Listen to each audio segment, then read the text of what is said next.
약간 좀 이렇게 정신지체를 앓고 있는 동생을 데리고 이제 누나 부부가 여행을 갔어요. 캠프를.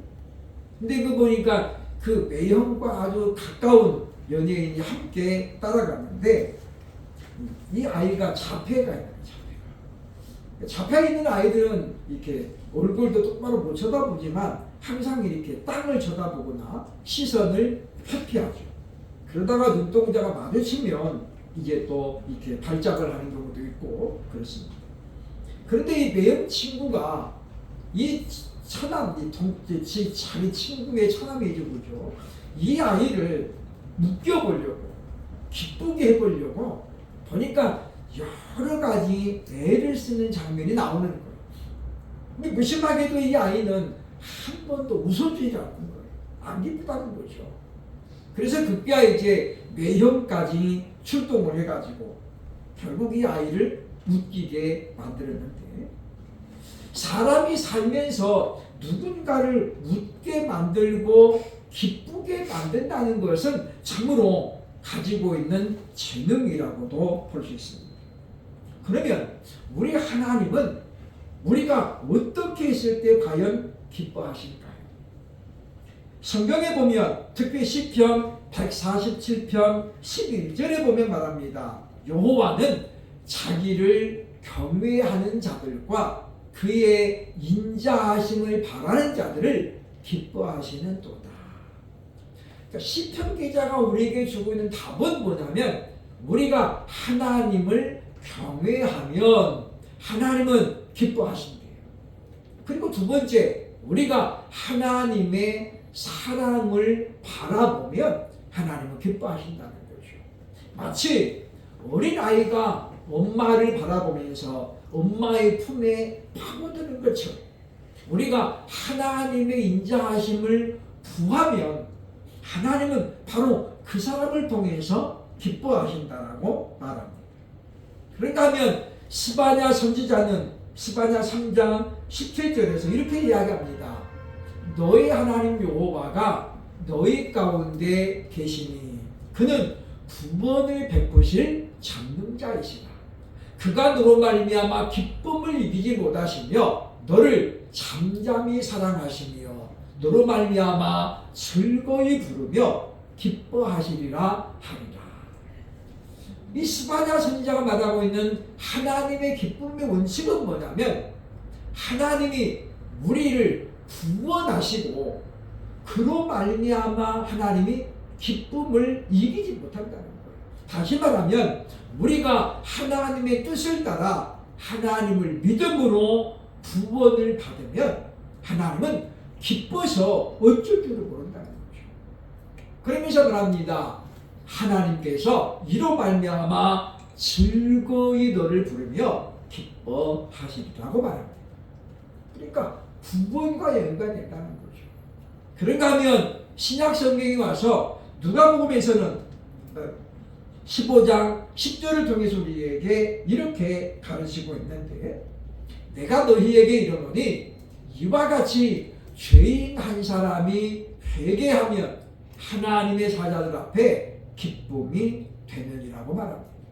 이 말은 뭐냐면 잃어버린 양을 찾는 사건과 그 다음에 드라크마 하나를 찾았던 사람이 잃었던 드라크마 하나를 찾고 난 다음에 기쁨을 표하면서 하나님의 말씀을 전하는데요. 그러니까 10 드라크마 중에 하나를 잃어버린 사람이 그걸 찾았거든요. 그랬더니 동네 사람들을 다 불러 모으고 잔치를 벌이는 거예요. 근데 제가 가만히 계산해 봤어요. 다 금 한 달란트가 아니잖아요. 10 드라크마예요. 드라크마면 하루 노동자의 품삯입니다. 우리말로 하면 한 달에 한 10만 원짜리 잃어버린 거예요. 근데 찾은 다음에 어떻게 했습니까? 지금 잔치를 벌였대요. 그러면 잔치를 벌이면 한 드라크마만 들어갈까요? 그보다 몇 값들이 들어가는 거예요. 우리가 이제 노회를 돌아가면서 하게 되는데 성도들이 좀 있는 교회를 가면 이제 잔치 준비를 합니다. 우리 같이 이제 나가서 먹는 경우는 경우도 있지만 성도들이 좀 있는 교회는 그분들이 정성을 내서 음식을 차려요. 근데 인천에 있는 목사님 교회 가면 그야말로 진수성찬을 하는 거예요. 이분이 호남 사람인데 반드시 홍어회가 있고 홍어 무침이 나오고 그 다음에 또 두릅이 나오고 돼지고기도 나오고 엄청나게 많이 나와요. 그래서 참 이분이 손이 크구나. 그래서 지난 4월에 우리가 밥을 먹으면서 물어봤어요. 목사님, 아니 이렇게 하면 비용이 얼마나 들어갑니까? 그랬더니 지그시 웃고 있는 거예요. 대답을 하라는 거예요. 우리가 나가서 밥을 먹으면 20만 원, 30만 원이면 충분해요. 근데 나중에 밥 다 먹은 다음에 오늘 여기 시장값이 130만 원 들어가요. 나가서 먹는 것보다 몇 배가 지금 더 들어간 거죠. 그런데 대접을 받는 사람들은 그야말로 뷔페에 온 것처럼 여러 가지 귀한 것을 실컷 먹잖아요. 그래서 보면 이와 같이 드라크마를 잃었다가 찾은 사람은 그 기쁨을 지금 나누는 거예요. 근데 하나님께서 말씀하잖아요. 그죠? 하나님 앞에서는 죄인 한 사람이 회개하는 것을 하나님이 기뻐하신다라고 우리에게 알려주고 있습니다. 예수님이 이 땅에 처음 오셔서 회개하라 천국이 가까웠느니라는 말씀을 하면서 메시아에 오셨음을 선포하셨습니다. 바로 회개하고 하나님 앞에 나오라는 거죠. 우리는 하나님을 기쁘시게 해야 되는 그런 사명을 갖고 있는 사람입니다. 아이들이 잘 따르는 사람은 어떤 사람이냐면 자기들을 웃겨주는 사람을 아이들은 좋아해요. 근엄하게 인상 막 쓰고 그렇게 쳐다보면 아이들이 다 울어.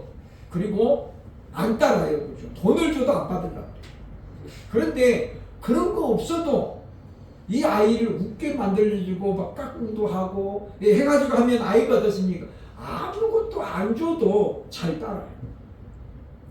저는 부교육자 시절에 우리 아이 하나를 제가 키웠거든요. 교회만 오면 이 아이는 항상 제 옆에 앉아 있었어요. 제가 성가대 지휘를 하면 옆에 따라 나와가지고 가도 따라서 하고, 성탄절 이브날 시백송을 돌러 가면 자다가 엄마가 전도사님 오신대. 그러면 자다가 벌떡 깨가지고 애가 옷 입혀달라고 그러고, 새벽송 가면 그리고 그 아이가 깨어있다가 엄마 아빠 다 집에 놔두고 저를 따라왔어요. 저는 새벽송 돌고 하면 한숨 자야 되는데 이 아이 때문에 못 자. 그런데 저는 이 아이에게 있으면서 제가 뭐 맛있는 거 사준 적이 없어. 그리고 선물 하나 해준 적이 없어요. 근데 이 아이가 지금 90년생인데 지금도 저를 굉장히 좋아해요. 제가 이 친구 교회 헌신 예배 때 설교를 하러 갔더니 거기 담임 목사님과 장로를 소개하는 거예요. 제가 아버지처럼 존경하는 목사님입니다. 옆에 아버지가 인사를 팍 쓰고 있는 거예요. 아니 내가 아버지인데. 그래서 이렇게 보면 어린 아이들도 자기를 기쁘게 하면 좋아하고 잘 따르는 거예요. 뭐를 안에 안 사줘도 아이의 본능적으로 이분은 나를 좋아하는구나 느끼게 된다는 것입니다. 그렇다면 우리는 하나님을 기쁘시게 하려면 우리가 과연 어떻게 해야 할까요? 첫째로 오늘 보면 13절로 14절을 보면 감사함으로 사명을 감당해야 된다라고 우리에게 말합니다. 보면 13절 14절에 보면 너희 안에 생하시는 이는 하나님이시니 자기의 기쁘신 뜻을 위하여 너희에게 소원을 두고 행하게 하시나니 모든 일을 원망과 시비가 없이 하라고 말합니다. 하나님께서 우리에게 소원을 주셨다는 거예요. 그게 뭐냐면 사명. 우리 각 사람이 생긴 모습도 다르고 성품도 다르고 재능도 다른 것처럼 하나님은 우리의 재능을 정확하게 파악하시고 내가 가장 잘할 수 있는 사명을 맡겨주시는 거예요. 그리고 하나님 뭡니까? 우리가 그 사명을 감당하게 하시는데 오늘 본문 모든 일을 원망과 시비가 없이 하라고 우리에게 바라는 거예요. 이걸 우리가 다른 말로 하면 감사함으로 사명을 감당하면 하나님은 우리를 보고 어떻다고요? 기뻐하신다는 거예요. 그러니까 우리가 다른 거 없어요. 그죠? 하나님이 주신 일 우리가 감당하면서 그것이 2가지가 됐건 3가지가 됐건 또는 1가지가 됐건 우리는 그 일을 기쁨과 감사함으로 감당하면 하나님은 그런 우리를 보시고 어땠다는 거예요? 굉장히 기뻐하신다라고 오늘 성경이 우리에게 알려줍니다. 반대로 우리가 아무리 열심을 내고 많은 일을 감당해도 불평과 원망이 있으면 그것은 하나님 앞에 상달되지 않는다는 거예요. 우리가 출애굽기에 가보면요 예배를 하나님이 가르치시면서 그런 말씀합니다. 예배가 다 끝났어요. 근데 하나님은 그 예배를 받으시는 기간이 오늘로 끝나는 게 아니에요. 우리가 예배를 마치고 저녁에 만약에 하나님을 안 기쁘게 하면 그 다음날 하나님은요 그 예배를 안 받으신다는 거예요. 이게 하나님이 받으시는 예배입니다. 그러니까 우리가 오늘 하루만 내가 감사하고 내일부터는 원망해도 되느냐? 그렇지 않다라는 거예요. 오늘 내가 감사했는데 내일 아침에 원망하면 오늘 했던 감사는 하나님 앞에 지워집니다.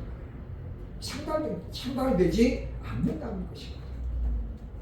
심지어 바울은 우리가 기도할 때도 조건이 뭐라고 가르칩니까? 감사가 조건이라고 가르쳐요. 빌립보서 4장 6절에 보니까 이렇게 말합니다. 다만 모든 일에 기도와 간구로 너희 구할 것을 감사함으로 하나님께 아뢰라. 그러니까 우리가 열심히 정말 기도하고 간구하는데도 응답이 없으면 우리는 한번 돌아봐야 돼요. 내가 지금 감사함으로 하나님께 구하고 있는지. 그러니까 우리가 보면 주기도문에 나오잖아요. 그죠? 감사가 하나님께 영광을 돌리는 거예요. 그것이 먼저 나온 다음에 그 다음에 우리 소원을 아뢰는 것인데 하나님을 향한 감사가 삭제되고 그냥 밑도 끝도 없이 하나님 이거 주세요 저거 주세요 하면 하나님 앞에 상달되지 않는다고 성경 우리에게 말하고 있다는 것입니다. 그러므로 우리는 성령의 도우심을 구하면서 우리가 늘 참으로 감사함으로 기쁨으로 하나님 저같이 부족한 자에게 이렇게 하나님 귀한 일을 맡겨주시니 너무나도 감사합니다. 우리 후배 중에 우리 제가 가르친 제자이기도 합니다만은 참 보면 가방끈이 짧아가지고 한이 된 부인이 하나 있어요. 남편이 얼마나 무시하는지. 근데 하나님이 그를 사명자로 불러가지고 열심히 공부해가지고 목사 안수식을 했어요.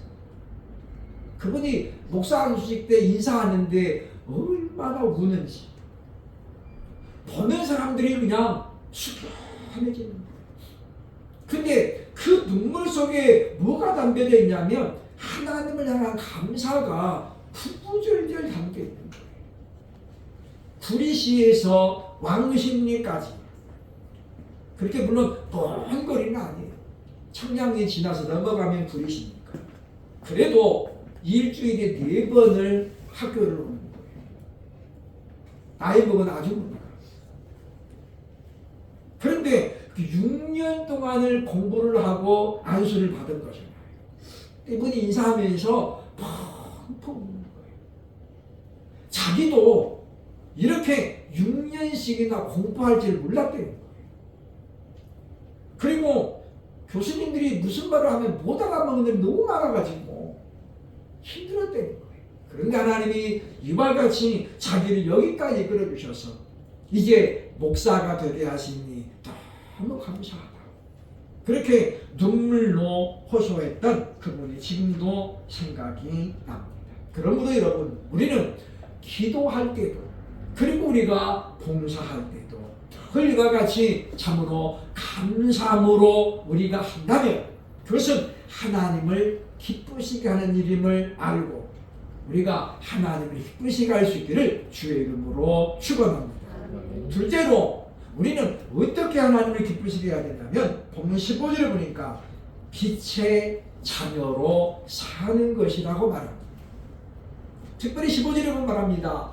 이는 너희가 흠이 없고 순전하여 어그러지고 거스르는 세대 가운데서 하나님의 흠없는 자녀로 세상에서 그들 가운데 빛들로 나타내며라고 말합니다. 흠이 없고 순전한 자녀라는 말이 15절의 핵심이에요.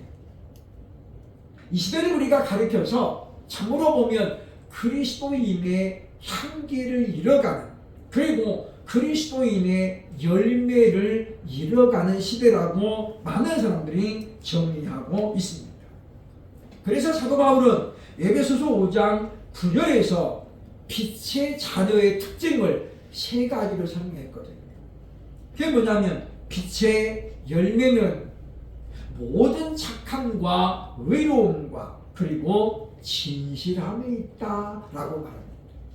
그러니까 우리가 하나님의 자녀가 되면 우리는 세 가지 열매를 맺어야 된다는 거예요. 첫 번째가 뭐예요? 착하다.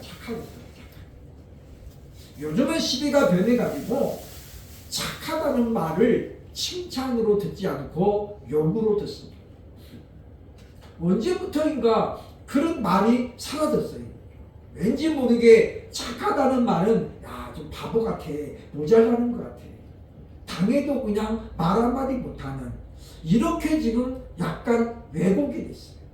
근데 성경은 말합니다. 빛의 열매의 첫 번째가 착하게 사는 거예요. 그 말은 무슨 말이냐면 범죄하기 전에 아담과 하와는 그 착한 하나님의 형상을 갖고 있었다 그 말이에요.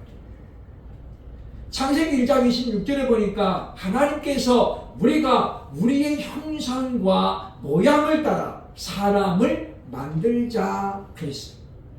그 형상이 뭐냐? 착한 거예요. 착한. 그러니까 하나님은 지극히 선하신 분이잖아요. 그러니까 어떤 사람이 예수님께 물었어요. 그죠? 선하신 선생님이요. 그때 예수님 뭐라고 했습니까? 어찌하여 네가 나를 선하다 하느냐? 하나님 한 분 외에는 선한 이가 없다.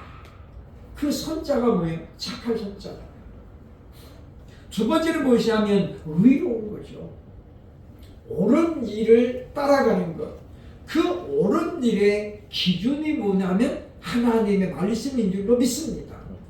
세상에 세워놓은 어떤 것들이 아니라 우리는 하나님의 법을 따라 그 법을 지키면서 살아가면 그게 바로 하나님을 기쁘시게 한다는 거예요. 그리고 마지막 세 번째 무엇입니까? 우리가 진실해야 된다는 거죠. 진실해야 된다. 이거 뭐예요? 정직함을 말하는 거예요. 하나님은 거짓을 대단히 미워하십니다. 하나님은 거짓말하는 사람들을 싫어하죠. 그래서 계시록 22장 15절에 보면 하나님 나라에 들어갈 수 없는 사람들을 말하면서 이렇게 말합니다. 거짓말을 좋아하며 지어내는 자들은 성 밖에 있으리라. 그러니까 우리가 어쩔 수 없는 상황에서 어떤 위기를 벗어나기 위해서 한 번 하는 거짓말은 하나님께서도 묵인하시지만, 그러나 우리가 거짓말을 밥 먹듯이 한다. 그러면 무슨 이야기예요? 밥은 몇 번 먹어요? 하루에? 3번 먹어요. 그러니까 하루에 3번씩 거짓말을 하면 그 사람은 뭐가 되는 거게? 거짓말이 습관이 돼요. 그래서 우리는 하나님의 자녀는 이와 같이 진실함이라는 열매를 맺어서 살아가면 하나님은 그런 저와 여러분을 보시고 어떻다는 거예요? 기뻐하신다는 거예요. 예수님께서 예루살렘 성에 입성을 하셨지요. 많은 아이들이 종려나무를 꺾어가지고 흔들어대면서 호산나 호산나 했습니다. 원하오니 우리를 구원하소서라는 호칭이잖아요.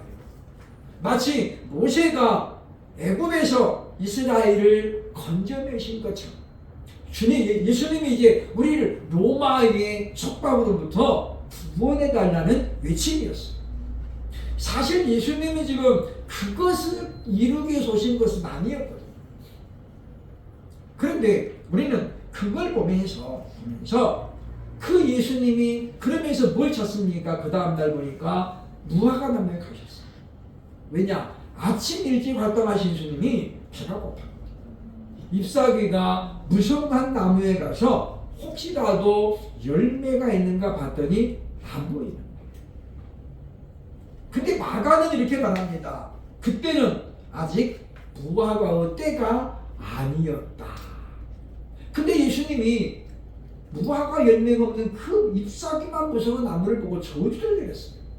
이제부터는 너에게서 열매가 맺어지지 아니하리라. 마가복음 11장 21절에 저녁 때 퇴근하면서 베드로가 보니까 이렇게 돼 있어요. 베드로가 생각이 나서 여짜오되 랍비여 보소서 저주하신 무화과 나무가 말랐나이다. 아침에만 하더라도 잎사귀가 무성한 큰 나무가 뿌리로부터 말라 죽습니다.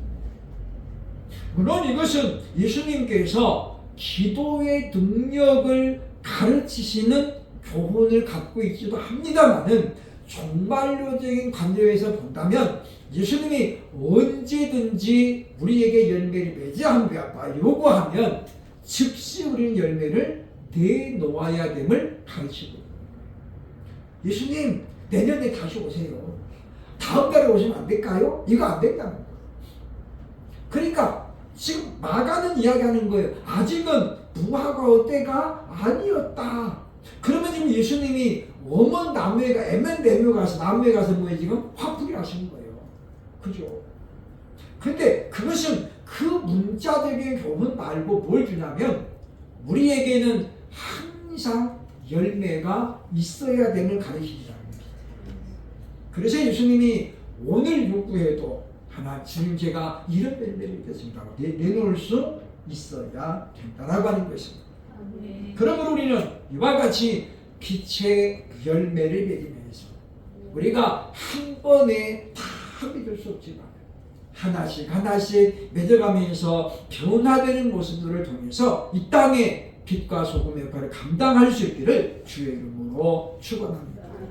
마지막 세 번째 우리가 하나님을 기쁘시게 하려면 어떻게 되는가? 보면 16절로 18절에 영혼을 구원하는 것을 하나님은 기뻐하신다는 거예요. 16절 보면 생명의 말씀을 밝혀 나의 다름질이 헛되지 아니하고 수고도 헛되지 아니하므로 그리스도의 날에 내가 자랑할 것이 있게 하려 합니다. 여기서 보면 바울이 굉장히 중요한 말 하는 거예요. 생명의 말씀을 내가 열심히 전했는데 이걸 뭘 바라보고 나면 그리스도의 날에, 즉 예수님이 다시 오시는 날에 자랑할 것이 있게 하기 위한 거예요. 그러니까 이 말이 무슨 말이냐면 생명의 말씀을 전함으로 말미암아 바울은 뭐였습니까? 지금 한 영혼이라도 예수님께로 돌아오게 하는 것이 자신이 했던 일의 가장 우선순위라고 지금 우리에게 가르쳐주고 있다고 하는 것입니다. 그렇게 되면 오늘 성경은 이야기합니다. 그리고 17절 끝부분 말하잖아요. 이거죠. 나는 기뻐하고 너희 무리와 함께 기뻐하리니 이와 같이 너희도 기뻐하고 나와 함께 기뻐하라. 그러니까 바울이 지금 복음의 열매를 맺어지면 모든 무리의 기쁨이 된다는 거예요. 왜냐? 그것이 헛되지 아니하고 헛수고가 많은 일이었기 때문이라는 것입니다. 우리는 이 본문에서 하나님께서 우리에게 요구하는, 그리고 하나님께서 가장 기뻐하는 것이 무엇인가를 발견하게 되는 것인데, 그게 뭡니까? 바로 한 영혼이 주께로 돌아오는 거예요. 예수님을 알지 못하는 사람이 누군가의 수고로 말미암아 예수님을 믿고 영접하는 것을 하나님은 가장 기뻐하신다는 거예요.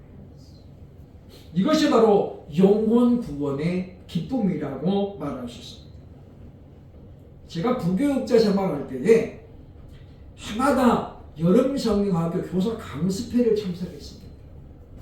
어느 해에는 반포에 있는 남성울교회에서 강습회가 있어가지고 참석을 했었는데, 그 남성울교회 교육 목사님이 그날 강사로 나온 거예요. 그러면서 그런 고백을 해요. 자기가 미국에 유학을 갔는데 유학 가가지고 교수님이 그런 말을 하는 거예요.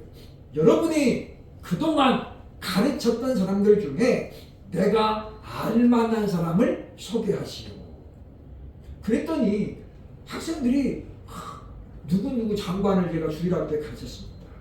지금 현재 무슨 법무부 장관을 제가 고등부에서 가르쳤습니다.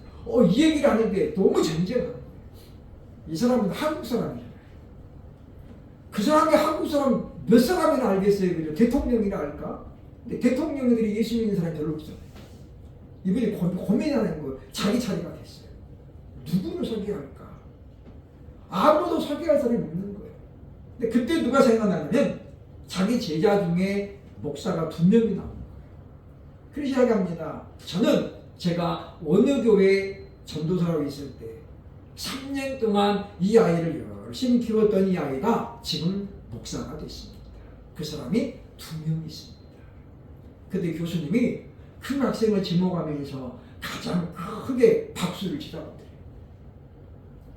드려요. 여러분들이 키우는 사람들은 장관이고 무슨 높은 사람이 되었지만, 그러나 이 사람이 키우는 사람은 목사가 되어서 또 다른 많은 사람들을 하나님께로 인도하고 있으니 얼마나 영광이냐, 그러더라는 거예요.